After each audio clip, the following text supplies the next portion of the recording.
Praise the Lord. கர்த்தர் நல்லவர். நம்ம 21 நாட்கள் பிள்ளைகளுக்காக விசேஷமாய் நம்ம ஜெபித்துக் கொண்டிருக்கிறோம். ஆண்டவருடைய வார்த்தை சொல்லுகிறது, நீங்கள் எனக்காக அழாமல் உங்களுக்காகவும் உங்கள் பிள்ளைகளுக்காகவும் அழுங்கள் என்று சொன்னார். இந்த வார்த்தையின்படியாக ஒவ்வொரு நாளும் நம் பிள்ளைகளுக்காக நம் பாரத்தோடு கருத்தாய் நாம் ஜெபித்துக் கொண்டிருக்கிறோம். இந்த 3வது நாளிலே நாம் எதற்காக ஜெபிக்க போறோம் அப்படின்னா, கர்த்தருக்கு பயப்படுகிற பயம் நம்முடைய பிள்ளைகளுக்கு உண்டாகும்படியாக நாம் ஜெபிக்க போறோம். இந்த ஃபியர் ஆஃப் காட், கர்த்தருக்கு பயப்படுகிற பயத்தை குறித்து முதலாவது நாம் சில காரியங்களை நாம் தெரிந்து கொள்ள வேண்டும். அப்படி தெரிந்தாதான் நம்ம அதற்காக நம்ம கருத்தாய் நம்ம ஜெபிக்க முடியும். இந்த கர்த்தருக்கு பயப்படுகிற பயம் என்பது பாத்தீங்கன்னா ஒரு அடிமைத்தனத்துல வருகிற ஒரு பயம் அல்ல. ஒரு ஒரு ஒரு மேனேஜர் கிட்ட ஒரு ஒர்க்கர் இருக்கிறது போல கிடையாது. பயந்து அல்லது ஒரு அடிமைத்தனம் போல இருக்கிற ஒரு காரியம் அல்ல. எஜமான் வேலைக்காரன் கிட்ட இருக்கிற அந்த அடிமைத்தனத்தினுடைய ஒரு பயம் அல்ல. கீழே வேலை செய்யறவங்க பாத்தீங்கன்னா முதலாளிக்கு பயந்து இருப்பாங்கல்ல, அடிமைத்தனத்துல இருக்கிறது போல அந்த மாதிரி ஒரு பயம் அல்ல. இந்த பயமானது எப்படி இருக்க வேண்டும் அப்படி சொன்னா, ஆண்டவர் நமக்கு எப்படி இருக்கார்? நல்ல ஒரு தகப்பனாக இருக்கிறாருங்க. அவர் நல்ல ஒரு தகப்பனாக நமக்கு புத்திர சுவிகாரத்தின் ஆவியை கொடுத்திருக்காருன்னு பார்க்கிறோம். அப்ப நம்ம பிள்ளைகளா இருக்கிறோம். அப்ப தேவனிடத்திலே நமக்கு இருக்க வேண்டிய அந்த பயம் எப்படி இருக்க வேண்டுமானால், அது முதலாவது அன்போடு கூட இருக்கணும். அங்க அன்பு இருந்தாதான் உண்மையான அந்த கர்த்தருக்கு பயப்படுகிற பயம் இருக்கும். பாருங்களேன், இது எப்படின்னா ஒரு தகப்பனுக்கும் ஒரு பிள்ளைக்கும் இருக்கிற உறவை போல ஒரு உண்மையான அன்பு ஒரு பிள்ளைக்கு இருக்குமானால் அந்த பிள்ளை என்ன செய்யும்? அப்பாவை பிரியப்படுத்த பார்க்கும். அப்பாவுக்கு நான் பிரியமா நடக்கணும், எங்க அப்பாவை நான் துக்கப்படுத்தக்கூடாது, எங்க அப்பாவை நான் கஷ்டப்படுத்தக்கூடாது, எங்க அப்பாவுக்கு பிரியமில்லாத காரியத்தை நான் செஞ்சிடவே கூடாதுன்னு சொல்லி ரொம்ப கவனமா இருந்து, எதுக்கு அந்த பிள்ளை அப்படி செயல்படுறான்னா, தன் அப்பாவை அவன் நேசிக்கிறபடினால், அன்பு இருக்கிறபடினால அப்படி செயல்படுறான். அது போலத்தான் நம் ஆண்டவரிடத்துல நம்ம முதலாவது அன்பு கூற வேண்டும். நம்ம பிள்ளைங்க அன்பு கூறும்போதுதான் ஆண்டவரை துக்கப்படுத்தக்கூடாதுன்னு சொல்லி அவங்க அந்த ஃபியர் ஆஃப் காடோட, கர்த்தருக்கு பயத்தோடு கூட அவங்க காணப்பட முடியுங்க. ஸோ இந்த கர்த்தருக்கு பயப்படுகிற பயம் என்ன அப்படின்னு பார்த்தீங்கன்னா, அன்பும் மரியாதையும் கலந்திருக்க வேண்டும். முதலாவது அன்பு இருக்கணும், அதோடு கூட அப்பா தானே அப்படின்னு சொல்லி நம்ம மரியாதை இல்லாம இருந்துடக்கூடாது. அப்ப நம்ம பிள்ளைகளுக்கு நம்ம சொல்லிக் கொடுக்கணும், கர்த்தரிடத்துல முதலாவது அன்பு கூறணும், அவருக்குரிய அந்த மகிமையை செலுத்த வேண்டும். பாருங்களேன், இதோடு சேர்ந்து வருவதுதான் கர்த்தருக்கு பயப்படுகிற பயம். அப்போ நம்ம கட்டாயப்படுத்தி பயப்பட வைக்க முடியாது. முதலாவது நம் பிள்ளைகள் தேவனிடத்துல அன்பு கூற வேண்டும். அன்பு இருந்தா மட்டுமே அவர்களால் அந்த உண்மையான அந்த அந்த ஃபியர் ஆஃப் காட், உண்மையான கர்த்தருக்கு பயப்படுற பயம் அவர்களிடத்துல காணப்படும். ஒருவேளை ஒரு பிள்ளை அப்பாவை உண்மையா நேசிக்கல, சும்மா டைம் பீயிங்க்கு டெம்பரரியா பயப்படுகிற மாதிரி அப்பா இருக்கும்போது பயந்து நடப்பதும், அப்பா வீட்டுக்கு விட்டு போகும்போது இல்லை ஊருக்கு போகும்போது தன்னுடைய இஷ்டத்துக்கு இருப்பதும் இருந்தா யோசிச்சு பாருங்களேன், அந்த பிள்ளைக்கு உண்மையான அன்பு இருக்கா தகப்பன் மேல? இல்லை. ஏன்னா அப்பா முன்னாடி அவங்க என்ன செய்றாங்க, நல்லவங்க போல இருக்கிறாங்க. ஆனா அப்பா போனதுக்கு அப்புறமா அவங்களுக்கு இஷ்டப்படி இருக்கிறாங்க. அது உண்மையான அன்பு இல்லை. ஆனா உண்மையான அன்பு இருக்கும் பொழுது அப்பா அங்க இல்லாவிட்டா கூட எங்க அப்பாவுக்கு இது பிடிக்காது, எங்க அப்பா இது தெரிய வரும்போது அவர் கஷ்டப்படுவார்னு சொல்லி அப்படிப்பட்ட தவறான காரியங்கள் எதுவுமே செய்ய மாட்டாங்க. அது போலதான் இந்த ஃபியர் ஆஃப் காட் என்பது எப்படி அப்படின்னா, பிள்ளைகள் எப்படி அவங்க தேவனை நேசிக்கும் பொழுது அவங்களுக்கு எப்படிப்பட்ட உணர்வு இருக்கும்னா, தேவன் என்னை பார்த்து கொண்டே இருக்கிறாரு, அப்பா என்னை பார்த்துக்கிட்டே இருக்காரு, ஆகவே நான் அப்பாவுக்கு பிரியமாய், என் ஆண்டவருக்கு பிரியமாய் நான் நடக்க வேண்டும் என்று எண்ணம், உணர்வு எப்பொழுதுமே அவங்களுக்குள்ள காணப்படும். ஆகவே இது ஒரு அடிமைத்தனம் அல்ல, ஆனா தேவன் மேல வைத்த அன்பையும் மரியாதையும் வெளிப்படுத்துவதுதான் இந்த கர்த்தருக்கு பயப்படுகிற பயமாக இருக்குது. பாருங்களேன், நீதிமொழிகள் 28:14 எப்பொழுதும் பயந்திருக்கிறவங்களை குறித்து பாக்கியவான் என்று சொல்லப்படுகிறது தமிழ்ல. ஆனா இங்கிலீஷ்ல நீங்க பார்க்கும் பொழுது happy is a man who fears always, happy is a man who fears always. அப்படின்னா இந்த கர்த்தருக்கு இந்த பயப்படுகிற, இந்த பயந்திருக்கிறவங்க பாத்தீங்கன்னா சந்தோஷமா இருக்க வேண்டும். அது ஒரு சமாதான குறைவாகவோ பயத்தோடவோ, அதாவது சமாதானம் இல்லாம ஒரு படபடப்புல ஒரு பயத்துல இருப்பதல்ல. சந்தோஷமா எங்க அப்பாவுக்காக, என் ஆண்டவருக்காக நான் அப்பாவை நேசிக்கிற, ஆகவே நான் அவருக்கு பயந்து நடப்பேன், சரியாய் நடப்பேன் என்ற ஒரு உணர்வு. இந்த பயத்துல பாத்தீங்கன்னா சமாதானம் இருக்கும், சந்தோஷம் இருக்கும். ஏன்னா அவங்க அன்பு கூர்ந்து அப்பாவுக்கு பயந்து நடக்கிறபடினாலே அதுல வேதனை கிடையாது, அடிமைத்தனம் கிடையாது, தேவையில்லாத ஒரு கலக்கம் அதுல கிடையாது. பாருங்களேன், அப்படிப்பட்ட ஒரு பயத்தை தான் தேவன் நம்ம இடத்துல எதிர்பார்க்கிறார். இது தேவனை பிரியப்படுத்துவதாக இருக்குது என்று சொல்லி சங்கீதம் 147:11 பார்க்கிறோம். இது கர்த்தருக்கு பயந்து கிருபைக்கு காத்திருக்கிறவருமே கர்த்தர் பிரியமா இருக்கிறார் என்று சொல்லி ஆண்டவர் இதுல பிரியப்படுகிற ஒரு தேவனாக இருக்கிறார். அது மாத்திரமல்ல, ஆண்டவர் இதை கட்டாயப்படுத்தி சொல்லாவிட்டாலும் கூட ஆண்டவருக்கு ஒரு எதிர்பார்ப்பு உண்டு என்று உபாகமம் 10வது அதிகாரம் 12-13 பார்க்கிறோம். நீ தேவனுக்கு பயந்து அவர் வழிகளில் நடந்து அவர் கற்பனை கட்டளை கீழ்கொண்டு நடப்பதை அல்லவா தேவன் உன்னிடத்துல கேட்கிறார் என்று சொல்லும் பொழுது அதிலே கர்த்தருக்கு பயந்து நடக்கிற நடக்கையும் சொல்லப்படுகிறது. அப்படின்னா ஆண்டவருக்கு ஒரு சின்ன எதிர்பார்ப்பு.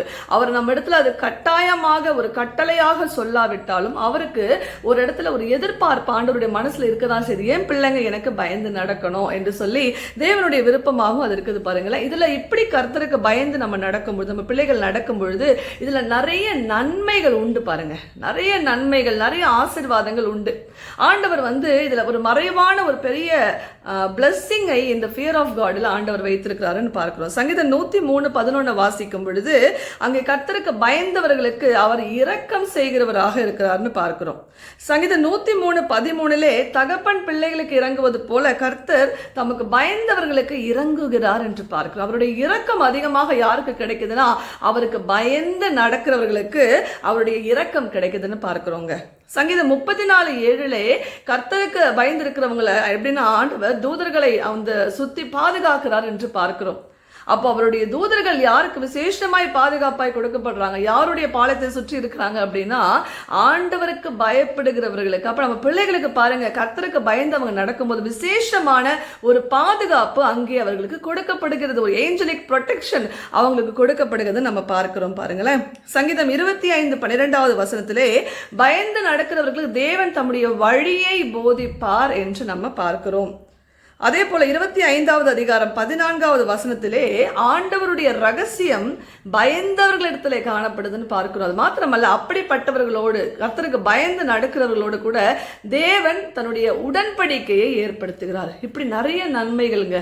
ஆண்டவருக்கு பயந்து நடப்பதனால ஆண்டவர் பாருங்க நம்மளை விசேஷப்படுத்துகிறார், கனப்படுத்துகிறார், மேன்மைப்படுத்துகிறார், நிறைய காரியங்களை செய்கிறார். மாத்திரமல்ல, 115வது சங்கீதம் 13வது கர்த்தருக்கு பயப்படுகிற பெரியோரையும் சிறியோரையும் அவர் ஆசீர்வதிக்கிறார் என்று பார்க்கிறோம். பாருங்க, சங்கீதம் 128:1 நீங்க வாசிக்கும் பொழுது கர்த்தருக்கு பயந்து நடக்கிற மனுஷன் எவனோ அவன் பாக்கியவான், அவன் மனைவி இப்படியாக திராட்சை செடியாக இருக்கிறாங்க, பிள்ளைகள் ஒலிவமர கன்றாக இருக்கலாம், அந்த முழு குடும்பம் எப்படி ஆசீர்வதிக்கப்படுகிறதுன்னு பார்க்கிறோம். அப்போ தேவன் தமக்கு பயந்தவர்களை நிச்சயமாக வித்தியாசப்படுத்தி விசேஷப்படுத்துகிறார். பாருங்களேன், ஒருவேளை உங்கள் பிள்ளைகள் கர்த்தருக்கு பயந்து நடக்கும் போது மற்றவர்கள் பரியாசம் பண்ண கூடும். ஆண்டவருக்கு பயந்து பாருங்க, ஒருவேளை நேரத்தோட ஆலயத்துக்கு போனோம் அப்படின்னு சொல்லி வேகமா அந்த டைமுக்குள்ள நம்ம ஓடும் பொழுது மற்றவங்க ஒருவேளை பரியாசம் பண்ணுவாங்க, என்ன இப்படி போறீங்கன்னு சொல்லி நம்மளை கிண்டல் பண்ணலாம். வித்தியாசப்படுத்தி விசேஷப்படுத்துகிறார். பாருங்களேன், ஒருவேளை உங்கள் பிள்ளைகள் கர்த்தருக்கு பயந்து நடக்கும் போது மற்றவர்கள் பரியாசம் பண்ணக்கூடும். ஆண்டவருக்கு பயந்து பாருங்க, ஒருவேளை நேரத்தோட ஆலயத்துக்கு போனோம் அப்படின்னு சொல்லி வேகமா அந்த டைமுக்குள்ள நம்ம ஓடும் பொழுது மற்றவங்க ஒருவேளை பரியாசம் பண்ணுவாங்க, என்ன இப்படி போறீங்கன்னு சொல்லி நம்மளை கிண்டல் பண்ணலாம். நம்மளுடைய பக்தி பயபக்தி, நம்முடைய பயபக்தி அவங்களுக்கு புரியாது, பரவாயில்ல. ஆனா நாம தேவனுக்கு பயந்து நடக்கணும், நம்ம பிள்ளைகளுக்கு அதை போதிக்க வேண்டும். அனுதினமும் நாம் அதை குறித்து பேசிக்கொண்டே இருக்கணும். கர்த்தருக்கு பயந்து செய்கிற ஒவ்வொரு காரியத்துக்கும் பலன் உண்டு. நம்ம ஆண்டவருக்கு பயந்து மற்றவங்க எப்படி வேணா இருக்கலாம், நம்ம மற்றவங்களை பார்த்து ஃபாலோ பண்ணக்கூடாது. ஆனா நாம தேவனுக்கு பிரியமா, எது தேவனுக்கு பிரியமா இருக்கும் என்று பார்த்து பார்த்து காரியங்களை செய்யும் பொழுது அதுல நிச்சயமாய் பலன் உண்டு. அதைத்தான் இத்தனை வசனங்களிலே நம்ம பார்த்தோம். கர்த்தருக்கு பயந்து நடக்கிறவர்களுக்கு நிறைய நன்மைகள் உண்டு, ஆசீர்வாதங்கள் உண்டு, பாதுகாப்பு உண்டு என்று நம்ம பார்க்கிறோம். நம்முடைய பிள்ளைகளுக்கு நம்ம அனுதினமும் சொல்லிக் கொடுக்க வேண்டும். கர்த்தரிடத்துல இப்படியாக பயந்து நடக்கும்போது மற்றவங்க பரியாசம் பண்ணுவாங்க. ஒருவேளை அவங்க காலேஜ் படிக்கும் பொழுது ஃப்ரெண்ட்ஸ் எல்லாம் ஒருவேளை வேண்டாத காரியங்கள் ஈடுபடும் பொழுது நம்ம பிள்ளைங்க ஒருவேளை அதுக்கு ஒதுங்கி இருக்கும் பொழுது அந்த ஃப்ரெண்ட்ஸ் இவங்களை பரியாசம் பண்ணக்கூடும். அவங்களை பரியாசம் பண்ணி கிண்டல் பண்ணி என்ன வேணா சொல்லலாம். ஆனா பாருங்க, இவர்கள் யார் பயந்து நடக்கிறாங்களோ அவர்களை தேவன் கனப்படுத்துகிறாருங்க. ஒருபோதும் உங்களுடைய டிசிஷன்ல இருந்து நீங்க விலகி போகாதீங்க. நீங்க எப்படி கர்த்தருக்கு பயந்து நடக்கிறீங்களோ, நேரத்தோடு கூட ஆலயத்துக்கு போவது, ஆண்டவருக்குன்னு ஒரு டைமை ஒரு பிரேயருக்காக வைப்பது, வேதத்தை வாசிப்பது, உபவாசிக்கிறது ஒரு காரியம், சில தவறான காரியங்களை போகாமல் இருப்பது, உலகத்தார போல நம்ம உலக வாழ்க்கை வாழாமல் நம்ம பரிசுத்தமாய் காத்துக்கொள்வது, கர்த்தருக்கு பயந்து என்னெல்லாம் செய்யறோமோ அது எல்லாவற்றையும் தேவன் கணக்கிலே வைக்கிறார், கனம் பண்ணுகிறார். அதுக்கேற்ற ஆசீர்வாதங்களை ஆண்டவர் கொடுக்கிறார். ஆகவே கர்த்தருக்கு பயப்படுகிற பயம் நம்ம ஒவ்வொரு பிள்ளைகளுக்கு உண்டாக வேண்டும். வேண்டும் என்று சொல்லி நம்ம ஒவ்வொரு நாளும் ஜெபிக்க நம்ம கடமைப்பட்டிருக்கிறோம். இப்படி பாருங்க, நம்ம யாத்ராகமம் 1வது அதிகாரம் 16-17 பார்க்கிறோம். எபிரேய மருத்துவச்சிகள் என்ன செஞ்சாங்க அப்படின்னா, அங்கே ஆண் பிள்ளைகள் எல்லாம் கொல்லப்பட வேண்டும் என்று இந்த ராஜா சொன்ன பொழுது கூட எபிரேய மருத்துவச்சிகள் அப்படி செய்யாமல் தேவனுக்கு பயந்ததினாலே அவர்கள் உயிரோடு அந்த பிள்ளைகளை காப்பாற்றினார்கள் என்று பார்க்கிறோம். ஆகவே 20வது வசனத்துல பாருங்க, தேவன் அவர்களுக்கு நன்மை செய்தார் என்று சொல்லி கொடுக்கப்பட்டிருக்குங்க. அப்ப ஆண்டவர் அதை கனம் பண்ணுகிறாருன்னு பார்க்கிறோம். தேவன் ஒருபோதும் அதை மறக்கிறவர் அல்ல. யார் யாரெல்லாம் பயந்து நடக்கிறாங்களோ, God honors them. ஆண்டவர் அவர்களை கனம் பண்ணுகிறார், அதை கவனிக்கிறார் பாருங்களேன். ஆகவே எப்படி வேணா வாழலாம் அப்படின்னு இல்லாம கர்த்தருக்கு பயந்து அவருக்கு பிரியமான வாழ்வேன் நீங்க ஒரு முடிவு எடுக்கும் போது தேவன் அதை கனப்படுத்துகிறார்.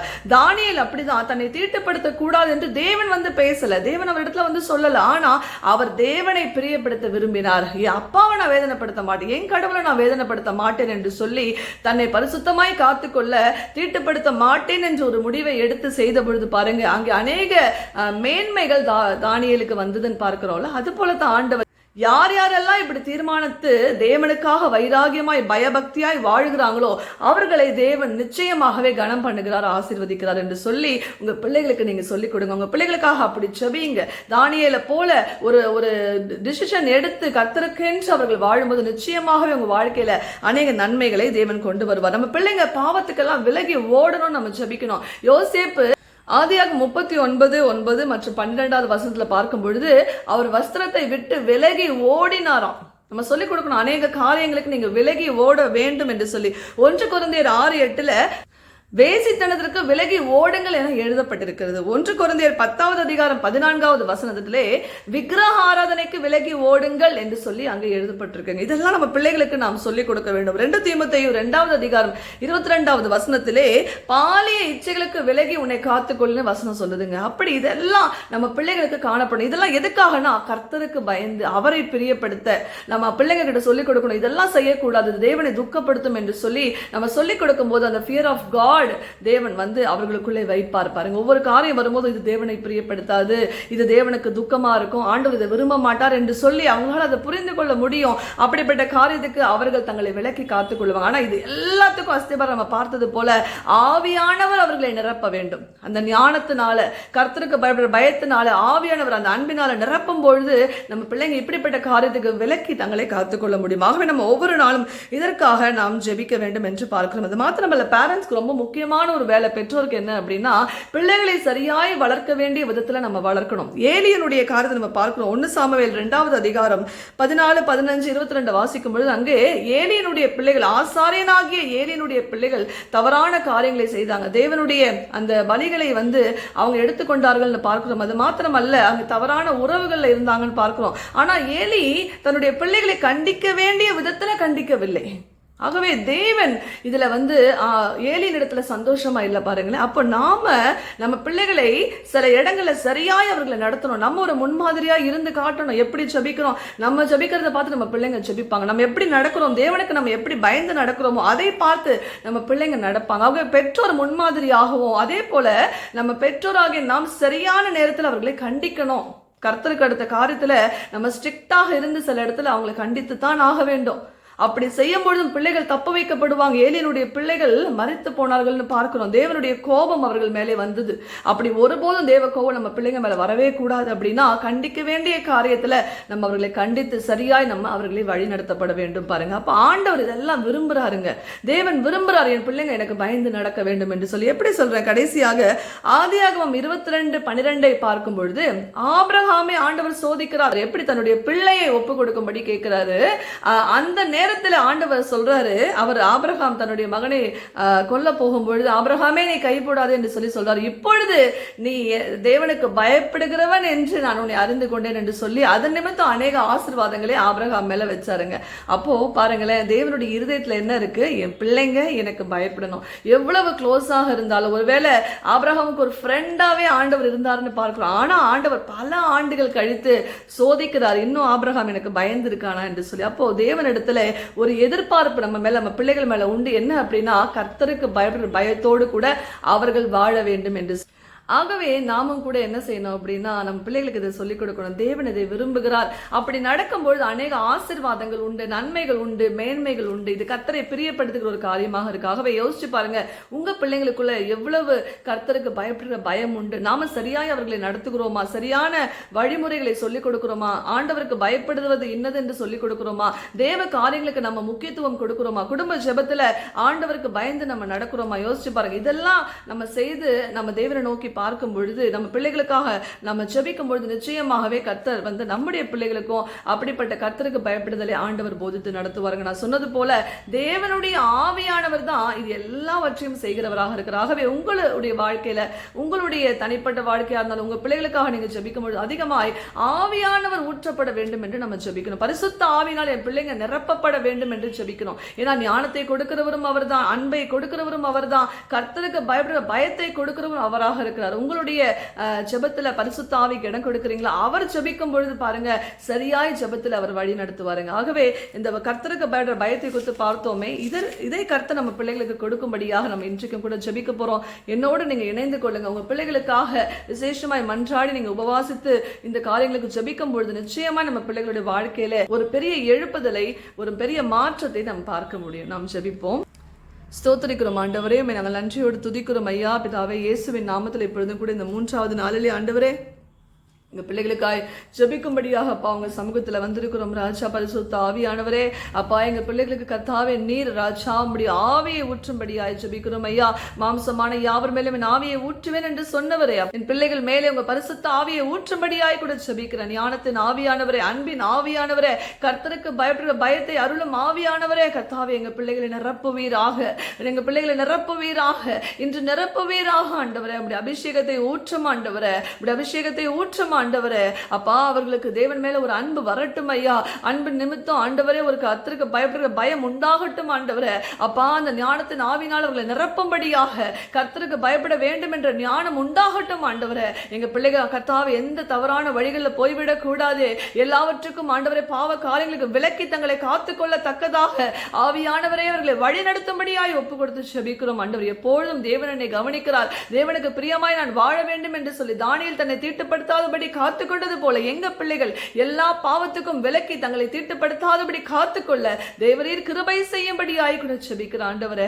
அப்பா, அவங்க மேல ஒரு அதிகமான அன்பை எங்க பிள்ளைகள் பெற்றுக்கொள்ளட்டும். அந்த அன்பின் ஆவியினால எங்க பிள்ளைகளை நிரப்பும்படியாய் கூட ஜெபிக்கிறேன் ஐயா. ஆண்டவரே, அன்பின் ஆவியை ஊற்றுங்க, ஞானத்தின் ஆவியை ஊற்றுங்க ஆண்டவரே. இந்த நாள்ல கர்த்தருக்கு பயப்படுற பயம் அதிகமா எங்க பிள்ளைகளுக்குள்ள வருவதாக ஜெபிக்கிறேன் ஐயா. இதன் மூலம் ஒரு பெரிய மாற்றம் உண்டாகட்டும் பிள்ளைகளுக்குள்ள ஆண்டவரே. பயப்படுகிறதுனால் வருகிற எல்லா நன்மைகள் ஆசீர்வாதங்கள் பிள்ளைகள் மேல் வந்து இறங்கட்டும்னு ஜெபிக்கிற ஆண்டவரே.